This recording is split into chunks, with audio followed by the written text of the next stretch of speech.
Assalamualaikum warahmatullahi wabarakatuh. Saya Marina Cahyani dari kelas HIA Angkatan 2020, nomor absen 39. Yang saya akan bahas pada video ini adalah kesimpulan dari semua video curhat filsafat saya sebelumnya.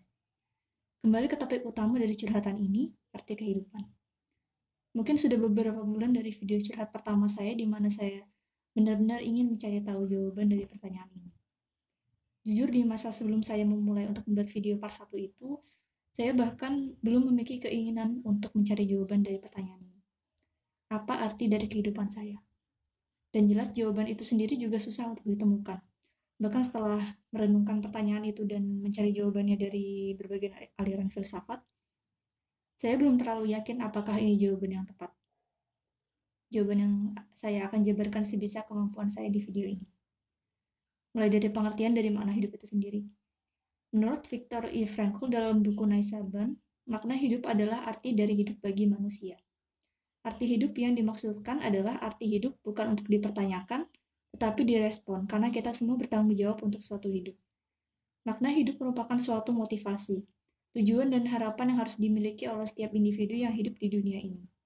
Untuk mencapai semua itu, seseorang harus melakukan sesuatu dalam hidupnya, tidak hanya diam dan bertanya hidup ini untuk apa. Frankl mengatakan yang terpenting dalam hal ini adalah bagaimana berusaha menemukan dan bertanggung jawab terhadap arti atau nilai di balik individu.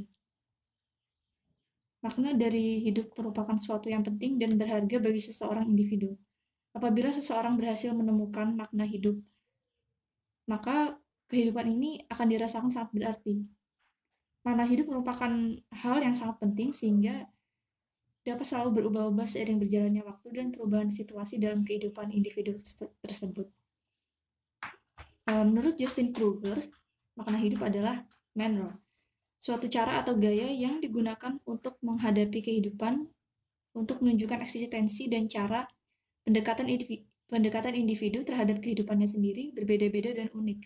Dan apabila individu telah mencapai tingkat kesadaran yang lebih, di mana kesadarannya lebih tertuju untuk pencarian makna-makna, maka dapat dipastikan bahwa pemaknaan seorang individu terhadap kehidupan dengan individu lain akan berbeda satu sama lain. Jadi apa makna kehidupan saya? Apakah kehidupan saya ini berarti untuk orang lain, untuk seluruh alam semesta ini? Atau sebenarnya kehidupan saya ini tidak memiliki makna sama sekali? Apakah tidak akan ada bedanya jika saya tidak hidup? Hal yang saya sadari adalah mungkin saya tidak perlu mencari makna atau arti dari kehidupan saya. Selama ini, alasan yang membuat saya menanyakan apa arti dari kehidupan saya disebabkan karena yang namanya insecurity, rasa tidak cukup dari segala hal yang saya lakukan. Kehilangan motivasi untuk melakukan sesuatu, rasa bahagia yang tidak kunjung datang saat saya telah berusaha melakukan sesuatu yang seharusnya hasilnya membuat saya merasa puas. Jadi saya berpikir saya tidak perlu mencari makna dari kehidupan saya, karena pertanyaan itu tidak bisa saya jawab. Hal yang bisa saya lakukan adalah mengubah cara pandang saya dalam menjalani kehidupan ini.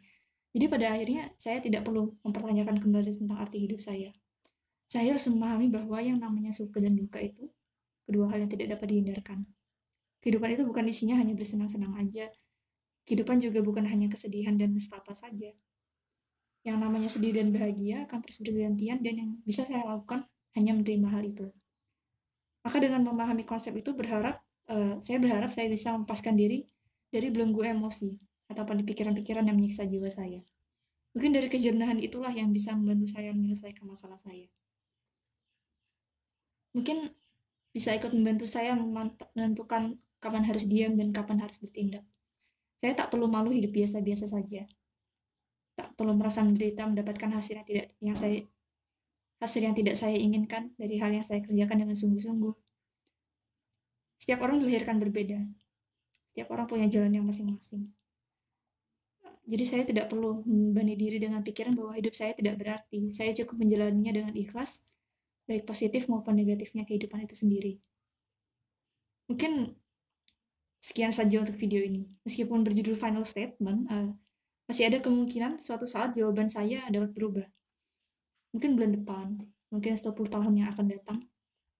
Tapi yang saya yakini, mencoba pertahankan untuk masa depan itu, tetap bertindak positif, tetap beribadah, dan Semoga cara pandang saya untuk menghadapi kehidupan ini benar-benar bisa membantu saya menghadapi berbagai macam masalah. Cukup itu. Assalamualaikum warahmatullahi wabarakatuh.